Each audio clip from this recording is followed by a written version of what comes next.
हे आहे एकाच खडकातून तयार केलेलं 33 फूट उंच 210 टन वजनाचं जगातील सगळ्यात मोठं शिवलिंग. तमिळनाडूतल्या महाबलीपुरम समुद्रकाठी मंत्रोच्चार, फुलांची सजावट आणि अश्रूंनी शिवलिंगाला निरोप देण्यात आला. आता हे शिवलिंग निघाले आहे 2100 किलोमीटरच्या पवित्र प्रवासाला, बिहारच्या कैमूर डोंगरात उभारल्या जाणाऱ्या विराट रामायण मंदिराकडे. हे केवळ शिवलिंग नाही, तर हा राम आणि शिव यांचा अद्वितीय संगम आहे.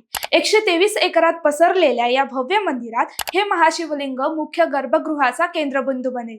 आंध्र, ओडिशा, झारखंड या राज्यातून प्रवास करत जेव्हा हे ग्रॅनाइट शिवलिंग बिहारमध्ये पोहोचेल, तेव्हा करोडो भक्तांच्या श्रद्धेचा नवा अध्याय लिहिला जाईल. बिहारमधील विराट मंदिर रामायणाची कथा जिवंत करणारा एक भव्य प्रकल्प आणि हे भव्य शिवलिंग त्याचा महत्वाचा भाग ठरणार आहे. या शिवलिंगाची निर्मिती विराट रामायण मंदिर ट्रस्टच्या निधीतून करण्यात आली आहे, जिथे राम आणि महादेव एकत्र येणार आहेत. विराट रामायण मंदिरात स्थापित होणारा हा जगातला सगळ्यात मोठा सिंगल टोन शिवलिंग आहे, अशा भावना शिवलिंग घडवणाऱ्या कारागिरांनी व्यक्त केल्या आहेत. तेव्हा 210 टन वजन, 2100 किमीचा प्रवास आणि एकच गंतव्यस्थान, विराट रामायण मंदिर.